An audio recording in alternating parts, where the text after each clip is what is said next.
Hello, everyone, and welcome to Fire Neural Network's brand new podcast series called Fired Up. I'm your host, Christine, and I have the pleasure of speaking with a variety of different thought leaders from around the world who are vested in the fire industry.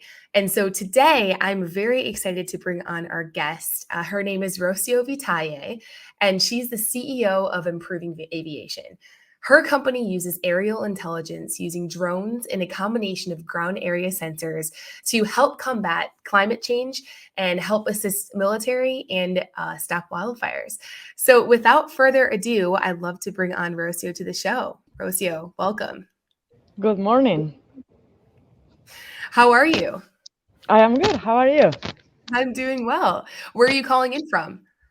I am at a Tech Connect conference in Washington, D.C., but we are from Tampa, Florida. Awesome. Awesome. Well, hey, Rocio, let's start off with a basic question. I'd love to learn more about your background. Yeah, so I'm an aerospace engineer by training, but I've gotten into this field of wildfires. This is a passion, and I think we're all trying to do something that's very good. So I started the company Improving Aviation after 7 years working as an aerospace consultant. And generally, we're doing aerospace intelligence. We use drones, connect to other sensors in the ground, satellite imagery, and try to predict geospatial intelligence for climate related applications. And wildfire is one of the ones that we're most passionate about. Absolutely. And I'm happy to hear that too. Coming from Fire Neural Network, our passion is to stop wildfire spreads and catch them immediately. So I'm excited to chat a little bit more about the technology that you're using and just the evolution of the industry. But first, I want to learn more about you. So can you tell me about your passion? Where did this start? Yeah, so again, I'm into airplanes, which seems like a little bit farther off from wildfires, but I started working on the aviation industry and really got into drones. And I was doing a lot of weather modeling and deriving winds from drones and deriving turbulence. And I met this girl at a Georgia Tech Women's Founder event who was a wildfire scientist. And I told her I was doing atmospheric research and data with drones. And she was like, oh my gosh, that would be amazing if we could use it for wildfire modeling. So we started talking. We got this idea of let's use the winds from the drones in put it into wildfire. Let's try to develop a wildfire ember model that can predict where, especially spotting occurs, much better than what we can today with background wind information and weather information. And I started learning more and more about the wildfire issue. I mean, everybody knows about it, but I think until you start really getting into it and how hard and complex the problem is and like all the side effects and issues that it brings along you don't realize. So then it became being more of a passion of we really need to do something about this is not just a project that we can do on the side. So that's how I really got into the wildfire. And we're not right now we're expanding to other aerial intelligence applications, but wildfire was the first one. Wow, that's awesome. And so, yeah, let's dive in more about your company, Improving Aviation. So, can you tell me about the particularly cool project that you're working on that our listeners might want to learn about? Yeah, so we have a software platform where we network drones and other ground sensors. We bring sensor data from satellite imagery, from other data sources on the cloud, and we combine everything and provide geospatial intelligence. So, in the terms of wildfire, we're using to predict spotting. And spotting is one of the bigger issues where, unless you know the wind information and the weather that the fire actually creates, it's really hard to predict. So, this is where high resolution data in the field, in the wildfire, is helping us. So, that's a project that we're doing with NOAA where we're using drones. We've been deploying drones in wildfires, sorry, in prescribed fires, and we'll be going to wildfires in the next year and the next 2 years to collect wind information and try to predict how the wildfire is going to spread in real time. Improving aviation does other work, so we also get into how to operate drones with manned aircraft. So, for example, and the wildfire is the best use case, where you have manned helicopters. You also have maybe now we're starting to bring drones, ground robots. So, how do you operate everyone safe? So, we're working with NASA on that aerospace integration and how to deconflict all the manned and manned vehicles that may be on a wildfire. And we're also working with the Air Force. So for the Air Force, we're going more on a defense adaptation of military intelligence and how we can use aerial platforms for very high resolution intelligence. Wow, that's amazing, and I'm sure that takes you all over the world. So you probably stay pretty busy. Yeah, so we were trying to schedule for this to happen, and I was like, "Well, Christine, I'm gonna be here and there, so let me grab a day where I'm not flying." So yeah, it's fun. We meet a lot of people. We learn about a lot of issues and a lot of things that can be done. That's probably one of the hardest things to stay focused, because everybody's trying to solve great challenges. I can imagine. I can imagine. So, what's a particularly complex problem that you've encountered through growing this business and working with different clients? Yeah, I think focus is probably one of them. Is we're a startup, so we're super flexible, but at the same time we don't have unlimited resources.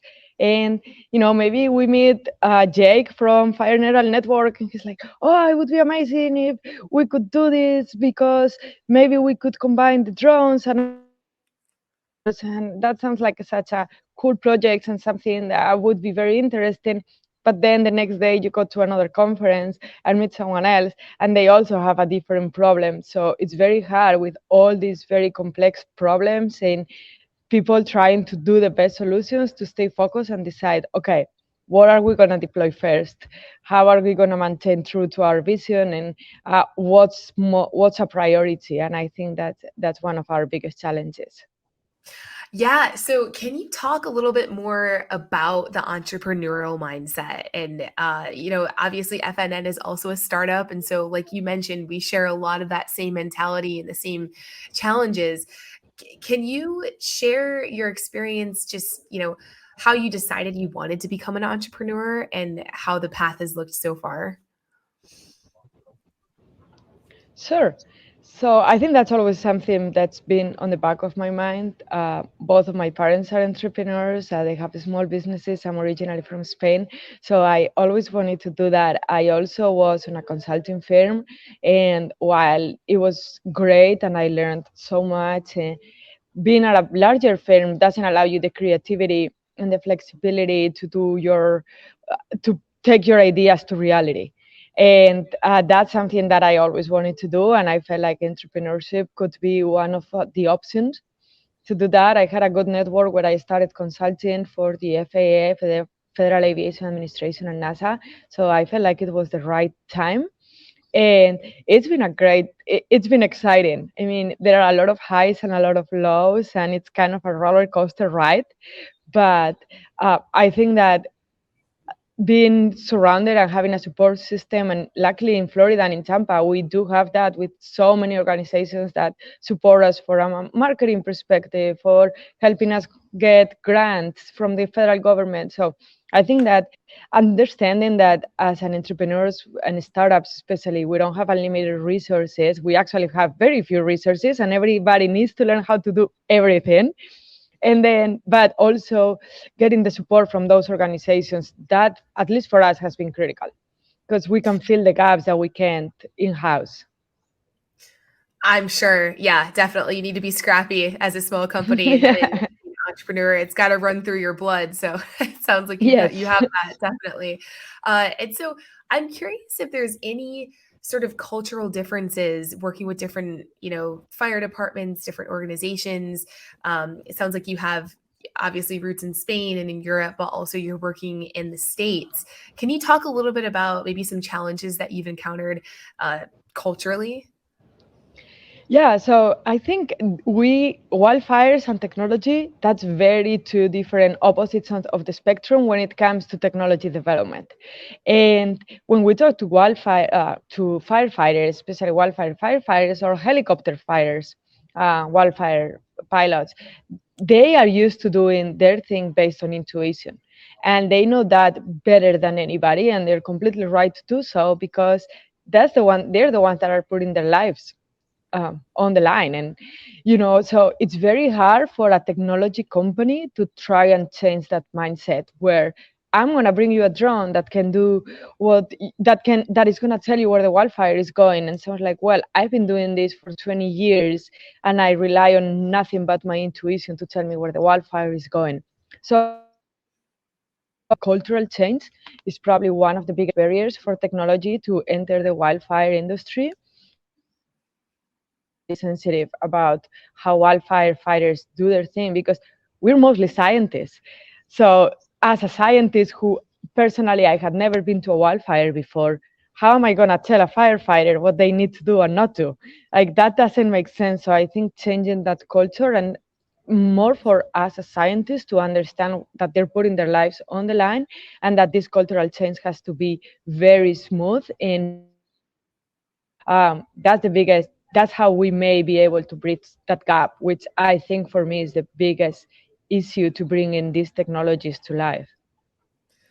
I can imagine, these people have been fighting fires for decades, and so for a revolutionary technology to come and take the place of potentially some jobs, yeah, I'm sure you're met with some apprehension at times. Um, but the storytelling behind it, I think, is so powerful, and that's actually one of the reasons why FNN we started this podcast, is to really tell the story of people and humans who are involved in this industry, who are just trying to help, and so in showcasing really cool technology while we're at it too.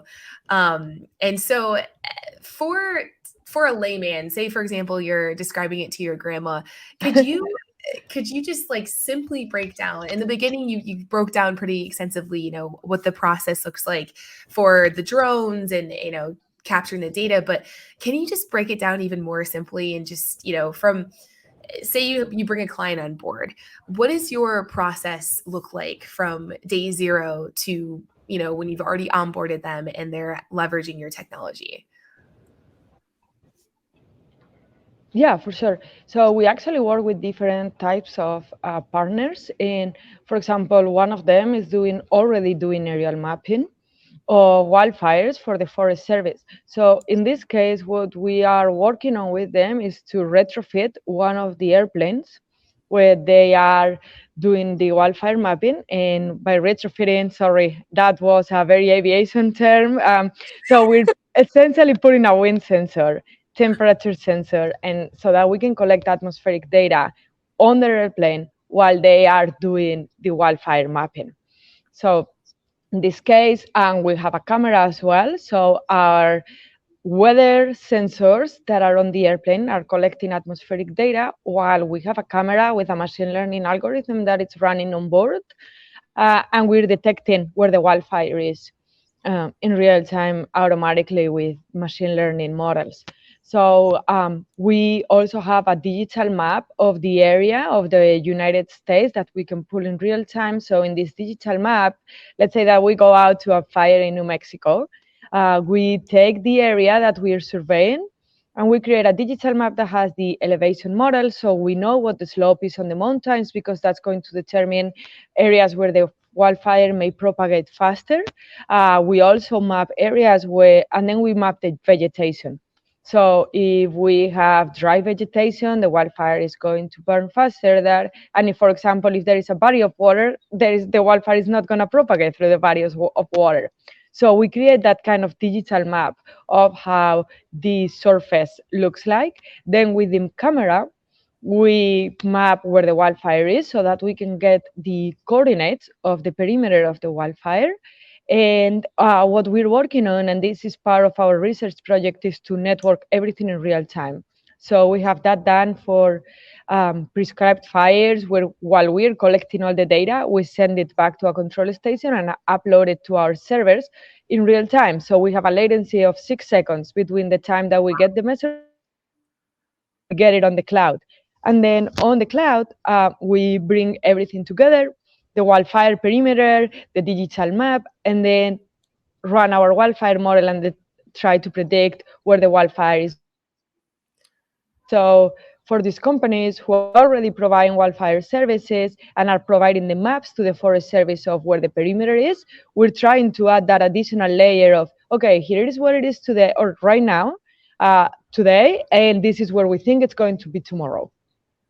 Okay, that is very helpful. Thank you for breaking that down. So basically, you're just collecting a ton of data and collecting it, and then that's helping you predict, where it will spread, where the next wildfire will be, and just providing more of a guide for these organizations to better understand, and better be prepared.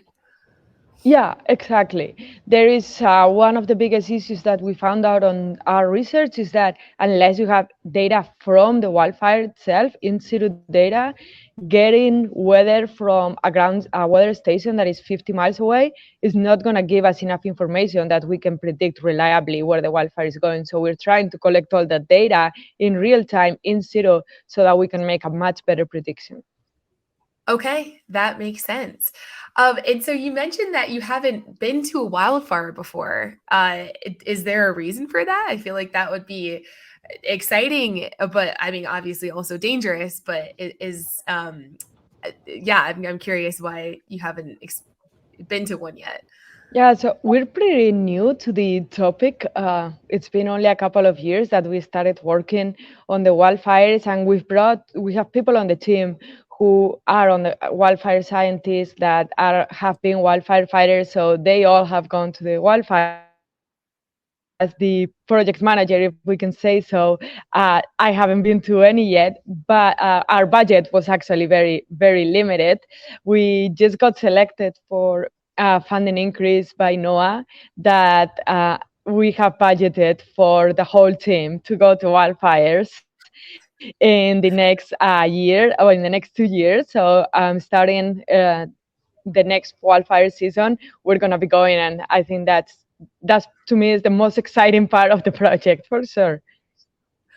Definitely. Yeah. Well, talk about a very unique team outing. There's no other industry that would actively search out a wildfire and take the team Mhm. and go there to experience it. But I'm sure that's going to add another level of, you know, gravity to what you're doing and being there in person, feeling that I'm sure it'll add even more motive for you to continue what you're doing and save more lives.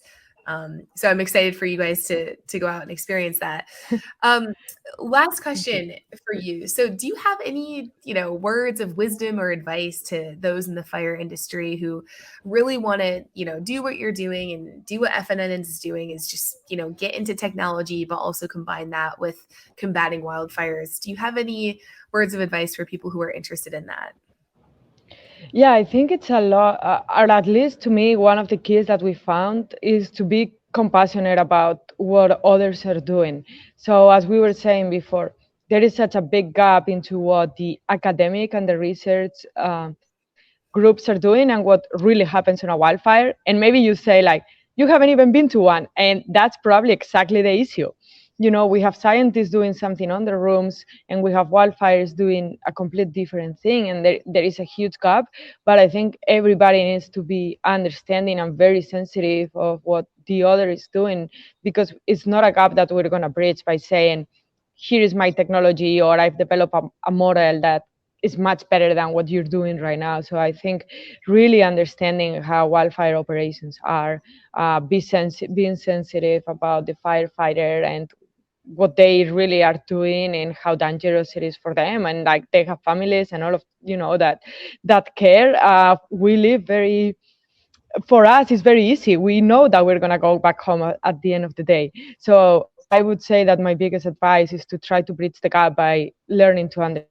what others are doing. Definitely. Yes. Being empathetic is always, always a good thing, especially in such a dangerous industry. So I couldn't agree more with what you just said. Rocio, thank you so much for your time. As we were talking before, you're extremely busy. So really grateful you were able to carve out some time and join us on our podcast. Of course, and thank you. Best of luck to Fire Neural Networks. We met, I think, 8 months ago, and I loved the atmosphere, how driven your team was, and the mission that you guys are doing. So I hope we can do some cool things together. Definitely. All right, Rocio, thank you. Thank you. Bye bye.